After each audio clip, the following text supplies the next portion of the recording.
apocalypse. When an entire people are destroyed or destroy themselves. The end of civilization. For us today, as we go about our daily lives, it's barely something we consider. We're so sure it couldn't happen to us. But for some civilizations, it already has.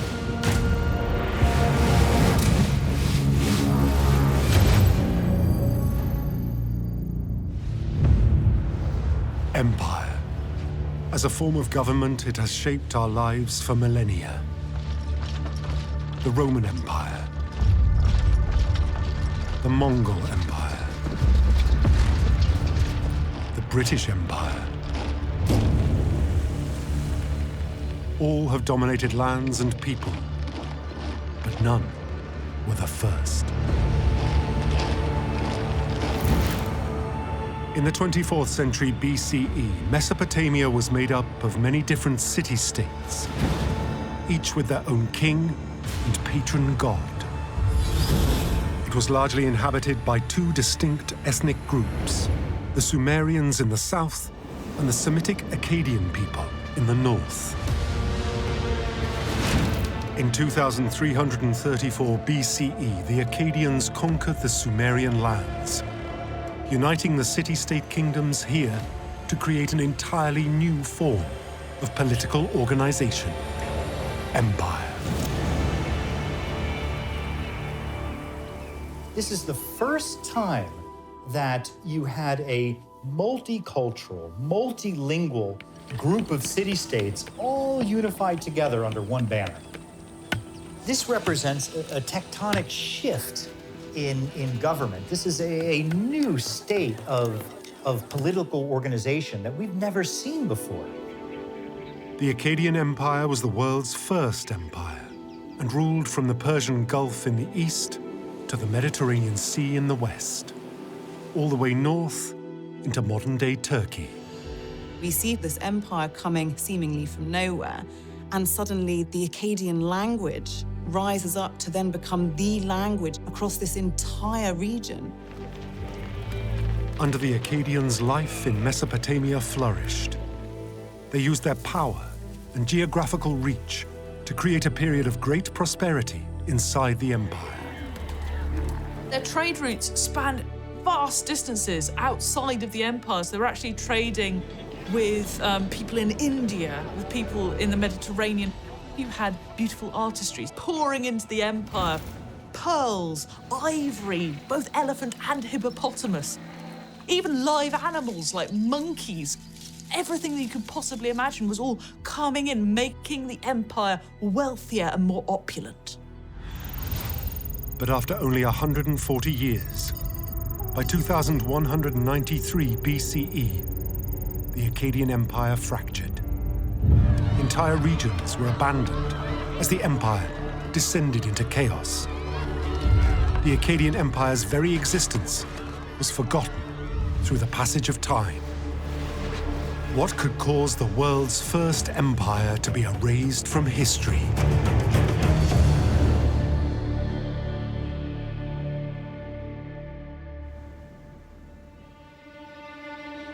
The Akkadian Empire wouldn't resurface until a British archaeologist made an unrelated discovery. On the east bank of the Tigris River, Sir Austin Henry Layard uncovers something incredible: the king's palace of the biblical city of Nineveh, the capital of the Assyrian Empire, a people who rose to power over 1,000 years after the disappearance of the Akkadians. Layard excavates for years, but it's in the last days of the dig that he makes his greatest discovery. Layard's workers had uncovered a chamber containing 30,000 pieces of clay tablets, all marked with cuneiform script, the ancient writing system of the Assyrians. What Layard had stumbled across were the remains of the greatest library ever known in the ancient world, the library of Ashurbanipal, the king of the Assyrians. What secrets might these tablets hold? For the 19th century archaeologists, these cuneiform texts could hold an untold wealth of information about the history of ancient Mesopotamia. The problem is, no one can read them. They're written in an indecipherable form of cuneiform script. To have any hope of unlocking the secrets of the ancient Middle East, they need to crack the cuneiform code.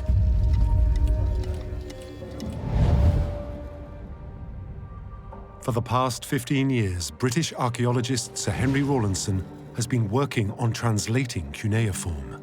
Cuneiform isn't actually a language, it's a writing system. A bit like in modern times, the Latin alphabet can be used to write English, French, Spanish, and German. Cuneiform systems could be used to write all manner of ancient languages. Rawlinson was obsessed with understanding how the ancient cuneiform system of writing worked. Henry Rawlinson was a British army officer, and he was sent on a posting to an area in what is now modern-day Iran. And he saw this huge mountain, Mount Behistun, which was along the ancient Silk Road. And he saw about halfway up the cliff, there was an ancient inscription. He can tell that it's written in cuneiform script, and he also realizes that the script isn't all one language. It appears to be 3 different languages, all written in cuneiform. He identifies one of them, Old Persian, but what on earth are the other 2? Rawlinson had already translated the Old Persian cuneiform inscription, but the other languages still remained a mystery. When he was shown Layard's discovery, he immediately saw that the cuneiform script on these tablets was the same as one of the unknown languages written in cuneiform found on the Behistun carving. If they could work out what this mystery language in the Behistun inscription said, they could use that as a launch pad to start decoding what the clay tablets from the library said. Understanding this language could be key to unlocking the secrets of ancient Mesopotamia. He returned to the Behistun inscription. It was assumed that the 3 languages, all inscribed using the cuneiform writing system, said the same thing. Was the answer hidden here? Rawlinson already understood the Old Persian inscription, and if he could use that by decoding the repetitive symbols and working out what some of the words might mean, he might be able to decode the other 2 mystery languages. If Rawlinson could find similarities between Old Persian cuneiform and the unknown cuneiform language, he could build an alphabet for deciphering the Library of Nineveh. Old Persian uses about 43 different symbols, and he realized that each of them corresponded to a letter or a number. However, the other 2 languages appeared to have many, many more symbols. But this gives Rawlinson a clue. There are too many cuneiform symbols for each one to represent an individual letter. Instead, the language must be syllabic, where each symbol represents a syllable. Rawlinson began trial and error, trying to relate symbols in the unknown cuneiform language with the symbols that he did understand in the Old Persian. And you go, well, if this means king or god in Old Persian, maybe that's what this means in the mystery language. Does that work? And you try it out. It takes almost 10 years, but Rawlinson cracks the code.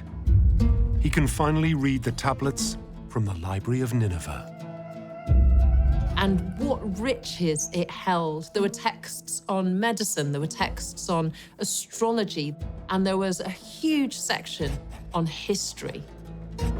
It was extraordinary. The scribes had not just written a history of their own people, the Assyrians, they'd written about the people who'd come before them. There was an empire that we never knew had existed, that had been declared the greatest of all time. Here, Rawlinson found references to the world's first empire, an empire that ruled over all of Mesopotamia. Rawlinson christens them the Akkadians. The archaeologists were dumbfounded. Who were these people? How come we'd never heard of them?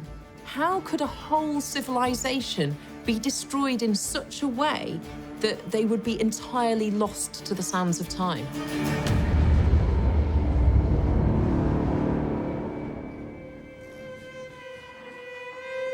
When did the Akkadians exist? When were they wiped out? And what caused their destruction? Rawlinson spends years translating cuneiform tablet after cuneiform tablet, looking for any clues. But in 1867, nearly 10 years after Rawlinson first deciphered Akkadian cuneiform, he came across a tablet. It was the legend of Sargon of Akkad, the first king of the Akkadian Empire. Rawlinson had uncovered the first part of the Akkadians' history. In 2334 BCE, Sargon came to power as the king of Kish, a city-state in the Akkadian region of Mesopotamia. From the very beginning, Akkadian history is steeped in violence and conflict. Sargon fought war after war, expanding his kingdom across Mesopotamia, conquering and subjugating Sumerian and Akkadian city-states alike to form the Akkadian Empire, the world's first empire. To fund the administration of this new empire, Sargon demanded each city-state pay their share in taxes. Taxes are the price you pay for a civilized society. So what Sargon did was he required every individual to produce X amount of grain and bring it to an administrative center. These administrative centers were basically grain storage facilities. And Sargon needed a lot of grain, particularly to fund an innovation of his, the world's first standing army. Full-time, well-equipped, professional soldiers, always ready to fight. In the past, if they needed to go to war, if they needed to fight, they would bring in a conscripted army. You've got soldiers who might be farmers, they might be herders. They are not professional fighters. They're not necessarily all that good at it. But by the time you move over to this full-time army, you've got people who know how to kill. But it's under the rule of the Akkadian king Naram-Sin in 2254 BCE that the empire reached its true height. Naram-Sin poured huge amounts of wealth into Akkadian construction projects, glorifying their temples and cities. If you'd gone to one of these cities, your mind would have been blown. Gold statues, you'd have seen copper statues, all shining brightly. Through conquest, Naram-Sin controlled lands from the Persian Gulf in the east, bordering the Elamite kingdom in modern-day Iran, to the Mediterranean Sea in the west, and northwards into modern-day Turkey. Lands that bordered the territory of nomadic mountain tribes, known as the Gutians. Naram-Sin crowned himself the king of the Four Quarters. He ruled all the land known to the Akkadians. But even this wasn't enough. Naram-Sin makes himself a god. I mean, talk about the ego of the man. There are engravings of him where he's wearing this horned helmet that only the gods wear, and he's about twice the size of his soldiers. He's so important, he is a living god.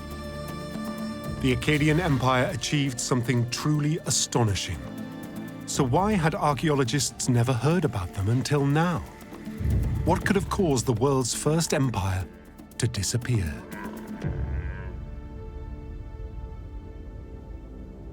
There must be some clue behind why the Akkadians were erased from history. As they dig deeper into the cuneiform tablets, they uncover a disturbing legend, the Curse of Akkad. The story goes that Naram-Sin attacks the city of Nippur and he destroys their temple. He commits this act of great sacrilege, and as a result of that action, he becomes cursed.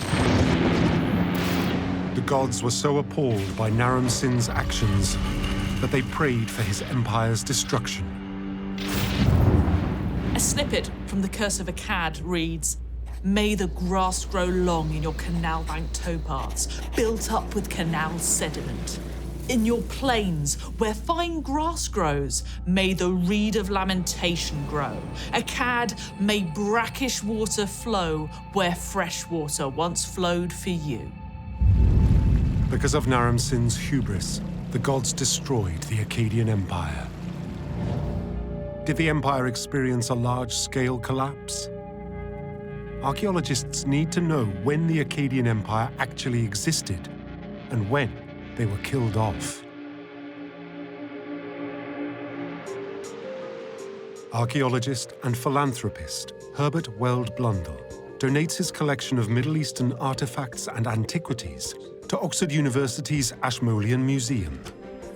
For the curators, one of the items is of particular interest: a small prism covered in cuneiform inscriptions.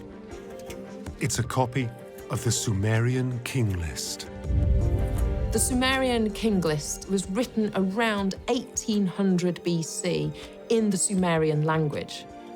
It lists the kings and the cities they ruled over. It also tells us the length of each king's reign. The Akkadians, they're mentioned on the king list. If you can work out when one king ruled, you can work out when all the other kings ruled too. So if using the Sumerian king list we can get a date, then we can date the Akkadians. We will know for the first time in modern history when the Akkadians existed. But without a point of reference, a year to match it to, this information was useless. They look again to the Library of Nineveh. Here were the ancient recordings of solar eclipses. Scholars realised that if they could find a solar eclipse recorded by astronomers using a calendar that we already understood, they could use that to sync up the calendars used in the Sumerian king list. And they found one. An eclipse recorded by the ancient Greeks on the 15th of June 763 BCE. The rise of the Akkadian Empire could finally be dated. We know that Sargon the Great began ruling in 2334 BC. But after the year 2193, the Sumerian king lists start to record what appears to be a chaotic breakdown of the Akkadian Empire. They have this phrase that repeats who was king, who was not king. Kings reigned for merely a year or 2 years at most. It suggests that there was unrest, that there was chaos, that there was confusion, and perhaps an empire that was in the midst of fracturing. The Sumerian king list hints that this great empire was imploding, but it doesn't tell us why. Archaeologists have a year for the collapse, a time of death for the Akkadian Empire, but they're still no closer to knowing why the Akkadians died out. What could have triggered the sudden collapse of the world's first empire? They turn their attention to how the Akkadians managed to survive and thrive in the harsh climate of the Middle East. Maybe this would offer a clue. The Akkadians weren't the first civilization to emerge in Mesopotamia. Over 5,000 years ago, in 3100 BCE, the first great Sumerian cities sprung from the desert. It's these separate city-states that the Akkadians conquered and unified to create the world's first empire. These Sumerians were among the first people to use the wheel, the plow, brew beer, and develop the world's first writing system, early forms of cuneiform script. The Sumerians achieved all of this because they mastered farming. The surplus in food that farming gave allowed them to go from nomadic hunter-gatherers to living in settlements, to then vast cities. And two natural features of Mesopotamia were essential for allowing the world's first civilization to flourish. Mesopotamia is a beautiful Greek word, and it means between the rivers. So it can be broken down into meso, which is between, and potamoi, which is rivers. And the two rivers that this word refers to are the Tigris and the Euphrates. Rivers, particularly in ancient times, were the givers of life. At the time of the Akkadian Empire, the climate of Mesopotamia was similar to today's. Vast desert plains with pockets of fertile land, straddling the banks of these two rivers.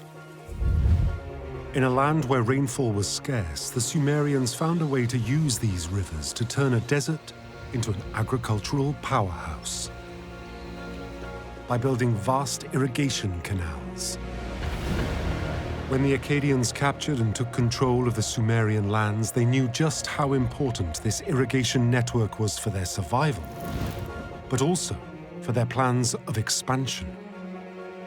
They installed a complex bureaucratic system to manage the flow of water.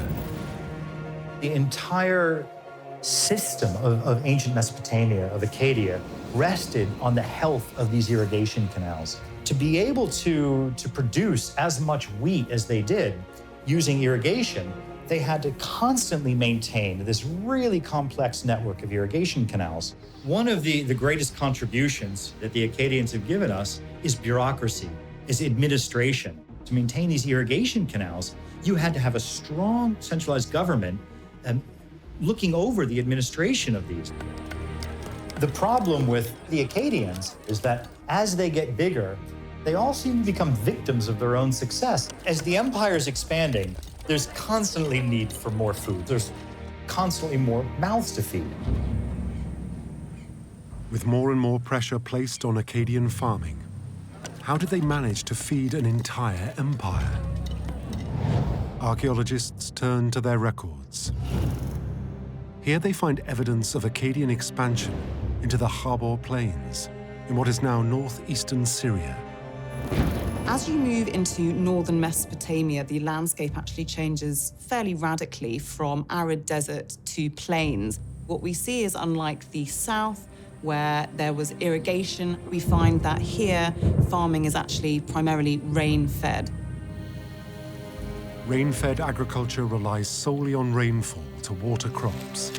It isn't as efficient as irrigation farming, but on the Habor Plains, the Akkadians found a way to feed their empire. Grain production here became crucial for feeding their standing army. And Akkadian history is steeped in conflict. The north would be an ideal target for an enemy of theirs, and they had many. Archaeologists look to the north for any evidence of the Akkadian Empire's collapse. Renowned British archaeologist Max Mallowan excavates at the ruins of Tel Brak. It's a huge 7,000-year-old settlement on the dry farming Habor Plains. Surely, such a large site must hold Akkadian remains. The problem is, where to begin digging? So Mallowan turns to a cutting-edge piece of technology: aerial photography. In the 1920s, this area was extensively photographed from the air. This gives Mallowan a bird's-eye view of Tel Brak and allows him to identify much more clearly any human-made features. When Mallowan broke ground, the aerial surveys paid dividends. What he finds is walls, and not just walls to anything. He realizes very soon that this is a palace with a grain store attached, and it's also a fortress. But this isn't all Mallowan finds. On the bricks is the stamp of the king Naram-Sin. So this means that this was built at the height of the empire, but this palace, this great grain store, this fortress is unfinished. They've stopped building it halfway through. What could make the Akkadians abandon the construction of a fort at such a strategically important site?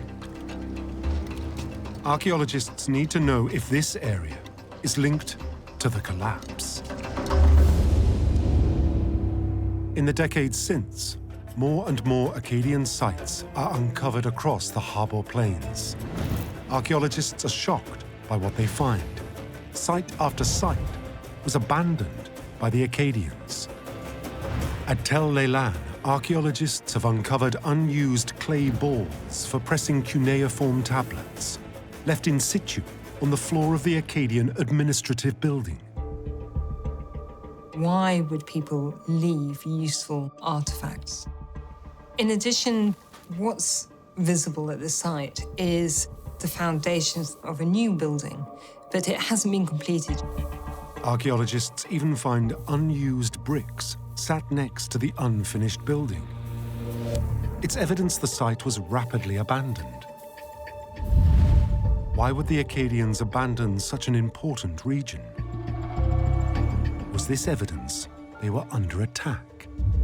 If you're going to conquer an ancient empire, you have to first take out their ability to feed themselves. In a vast empire, one of the things that you can do is start taking out their grain production cities. Could this explain how the Akkadians disappeared from history? Were they wiped out? Archaeologists need to work out if there is any evidence of war. Marie-Agnès Coty is a geologist and a specialist in soil analysis. In 1990, she was brought in to examine sites across the Harbour Plains. Je voyais bien quelque chose de noir qui ressemble à du noir de fumée sur des surfaces que je pouvais suivre à la fouille. Coty had found evidence of large-scale burning. Was Tel Brak destroyed by conflict?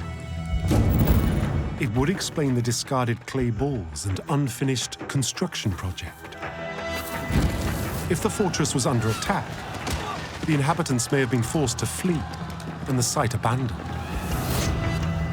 Luckily, the cuneiform records provide a lot of evidence for the Akkadians at war.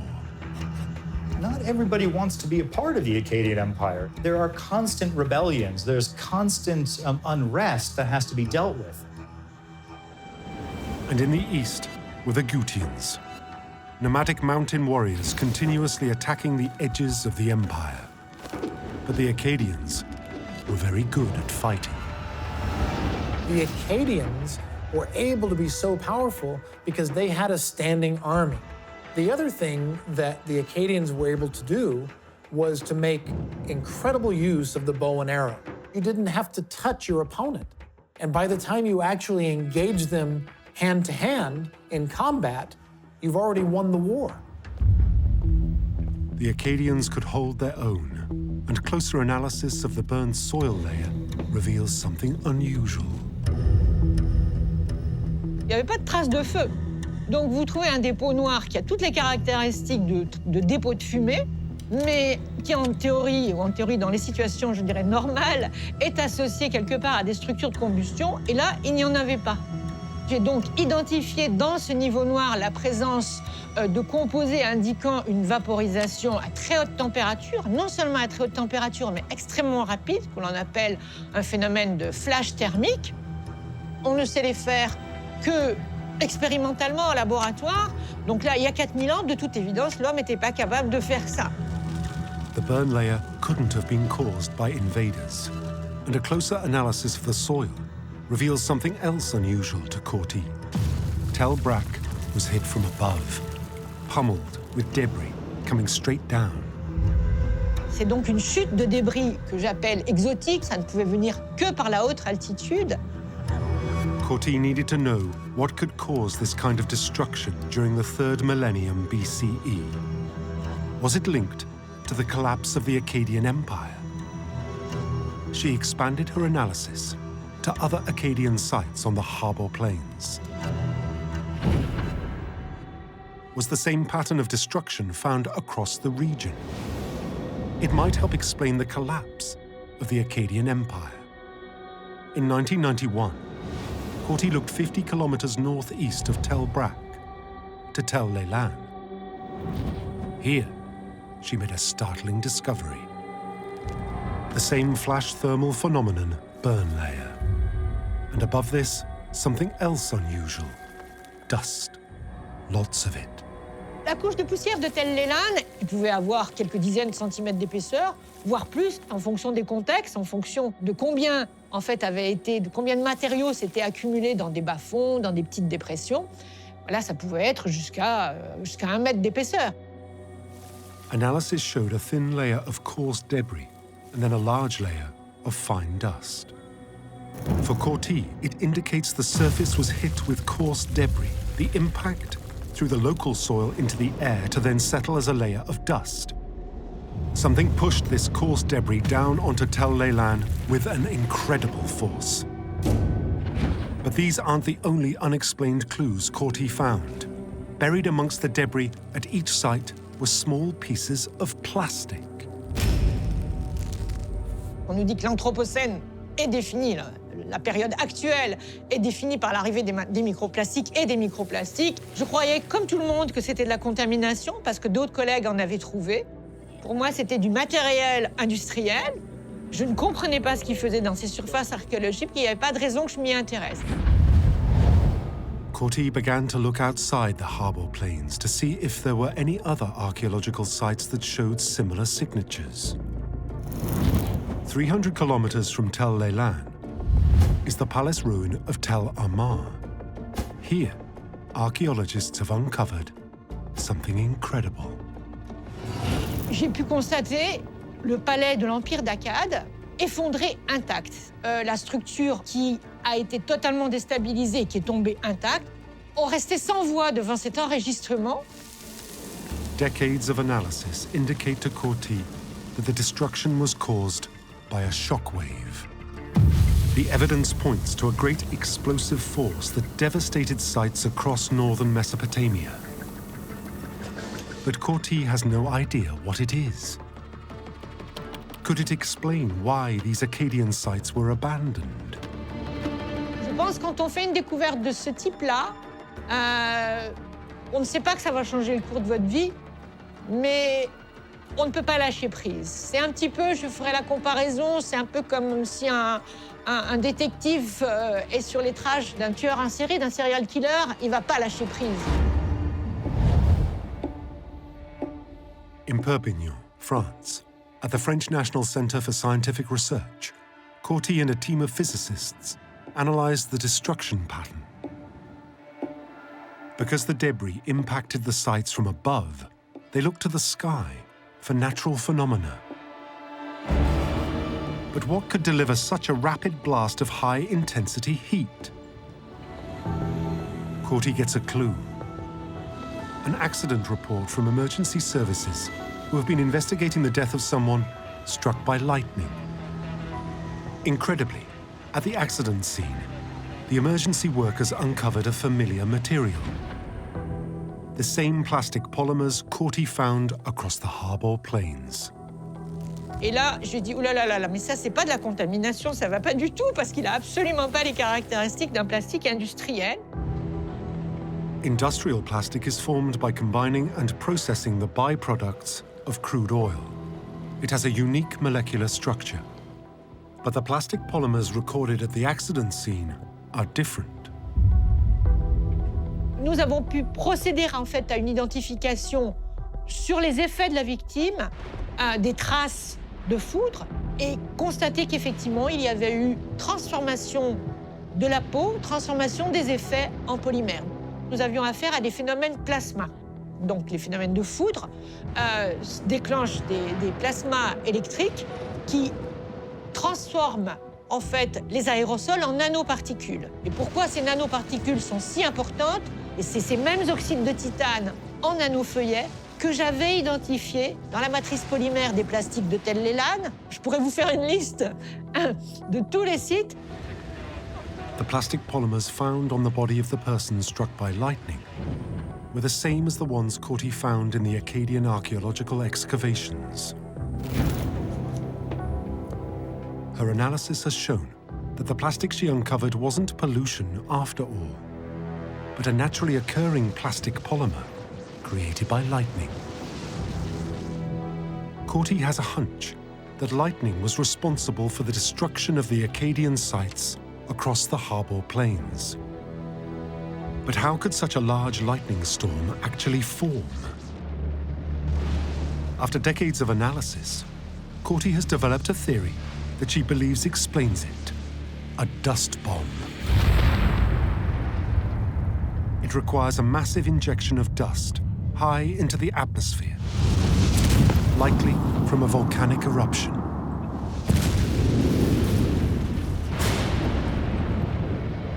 As this large amount of dust moves between the troposphere and the stratosphere, it creates friction, and the air becomes charged with static electricity.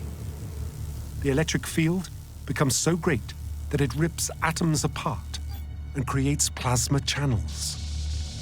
When these channels connect, they allow the electricity to flow, and lightning is formed. As this huge amount of dust falls to Earth, it generates an incredibly powerful but localized lightning storm. When it touches down, the energy release is massive. Donc quand on a affaire à des phénomènes de foudre, on est à de l'hypervitesse, c'est de l'hypervélocité. On est à plusieurs Mach, on est à Mach 10, donc on est à des vitesses hypersoniques. Il y en a qui ont comparé ces manifestations aux effets des bombes atomiques. On est sur une déflagration hyper ponctuelle. La puissance de l'énergie est concentrée dans ce canal de foudre et avec une concentration extrêmement importante. C'est l'armare qui a été totalement déstabilisé, qui est tombé intact. Et en fait, ça se fait en quelques microsecondes. Donc ça a dû être quelque chose de remarquable. The heightened dust needed for the phenomenon to occur could explain the thick dust layer found at Tel Leilan. Corti's analysis shows it was deposited over only a number of days. It would also explain the soot layer found across the region, intense heat caused by lightning. But it's proved impossible for Corti to date the destruction layers across each site, for certain, to the Akkadian period. And without a date range connecting the sites, there's no way of linking Corti's theory to the collapse of the Akkadian Empire. But it was clear that a large amount of dust accumulated at Tel Leilan. What else could cause this level of dust? And could it be possible to date it to the collapse of the Akkadian Empire? Dr. Frank Sirocco is an ocean floor sediment specialist. He is approached by archaeologists investigating the sudden end of the Akkadian Empire. Ja, der Meeresboden ist in weiten Bereichen wirklich perfekt, um den Staub aufzuzeichnen, weil nichts anderes dort zur Ablagerung kommt, zumindest nichts anderes, was vom Land kommt. Da kommen diese Winde aus der Wüste, die Schamalwinde, und bringen dann ihre Staubfracht über den Ozean. Und von dort aus fallen sie dann aus, ins Wasser rein, und dann setzen sie sich in dem Wasser ab. The dust particles sink down through the water and build up in layers on the ocean floor. Sirocco suggested they look at samples taken from the Gulf of Oman. If there was a dust event in Mesopotamia, it would show up here.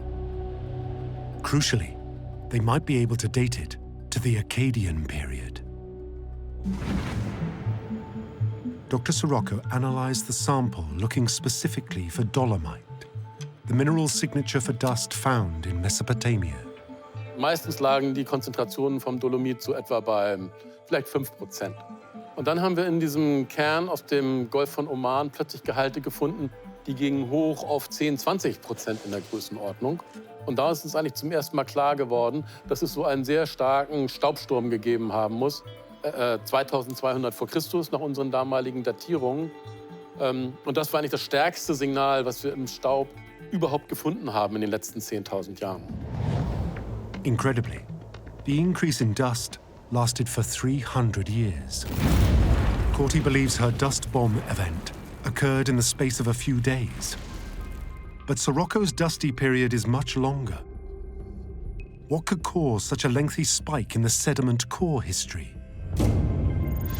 Eigentlich kann nur ein solches Ereignis über längere Zeit wirklich dieses Signal in den marinen Sedimenten verursachen.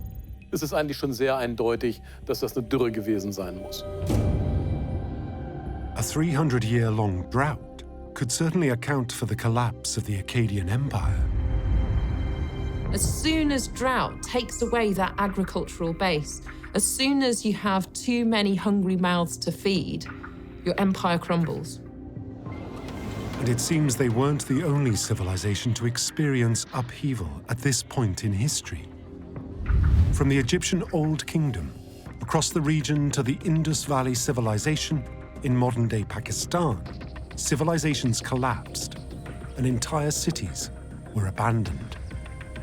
A severe region-wide drought was beginning to make sense. But did the Akkadians leave any evidence to back up the theory? Archaeologists turn again to the Sumerian king list.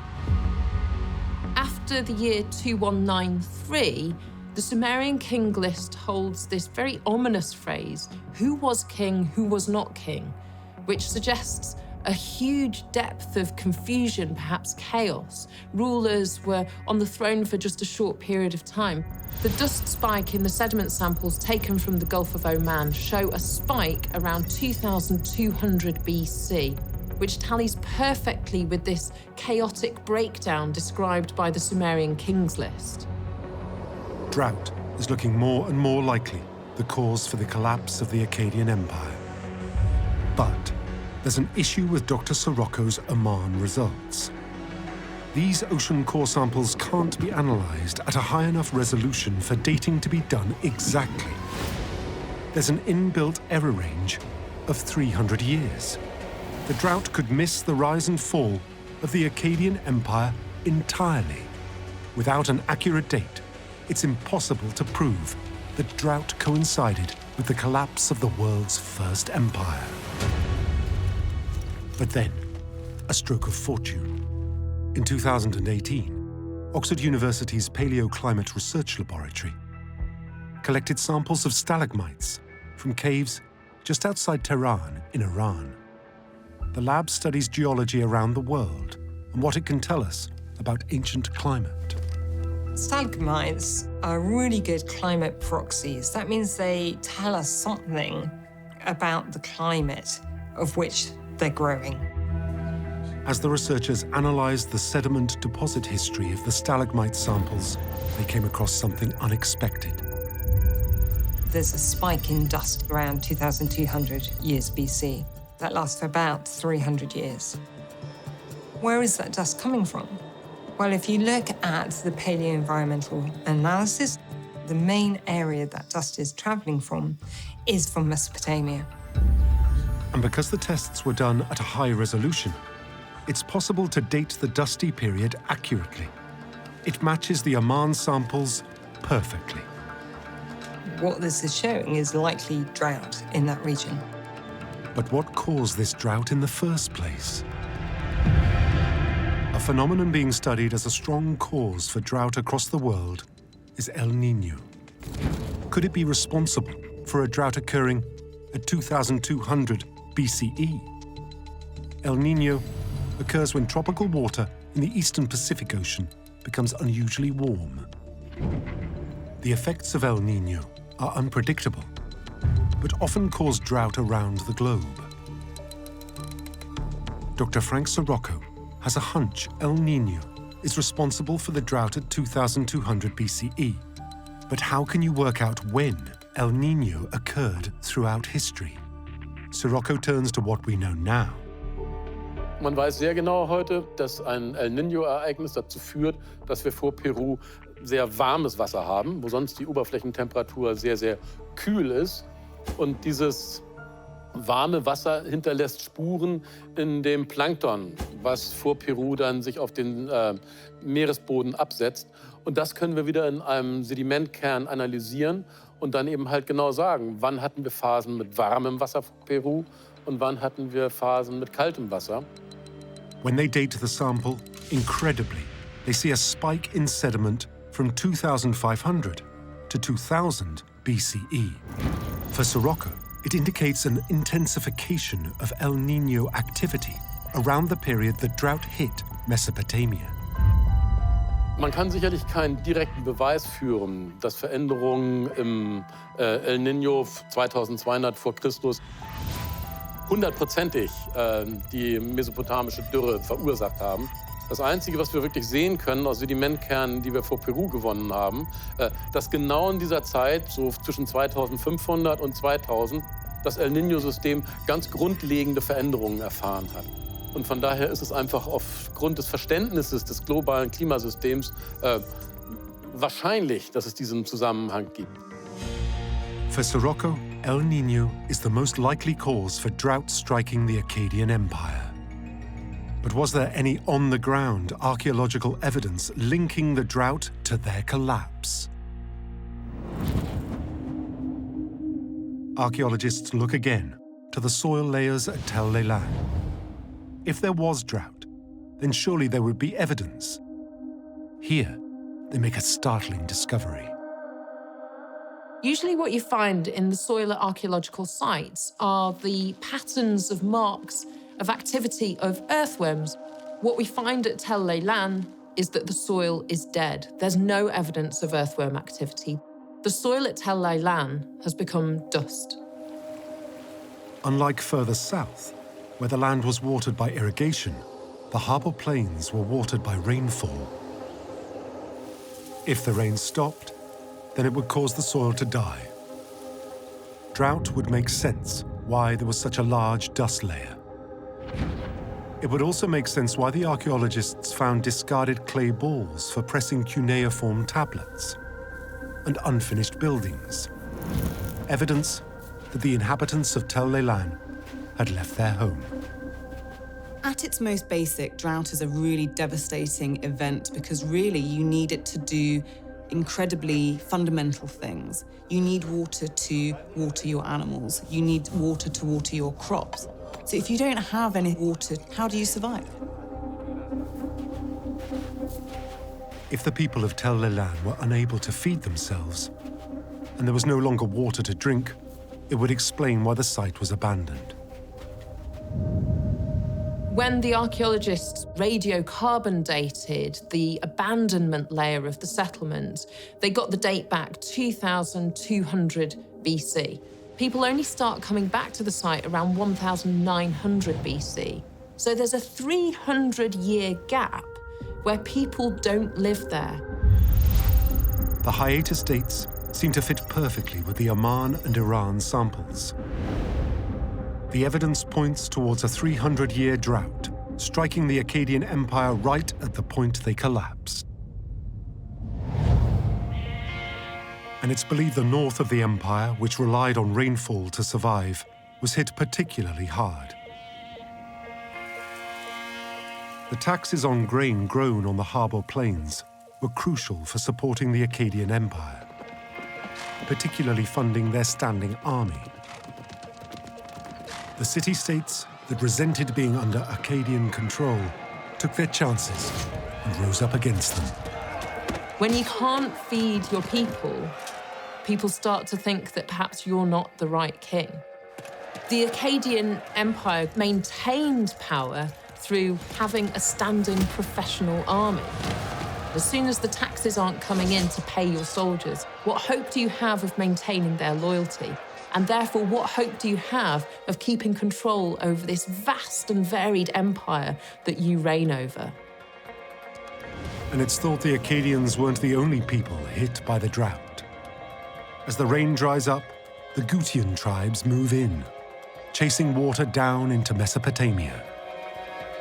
Over time, as the Akkadian Empire becomes more and more difficult to maintain, the Gutians become more and more of a threat, until eventually the whole thing is weakened from the inside and the Gutians come swarming out of the mountains and take over the Akkadian Empire.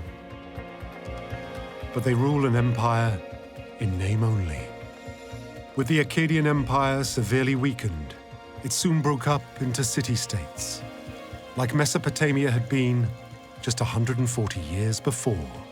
The world's first empire, the Akkadian Empire, was gone.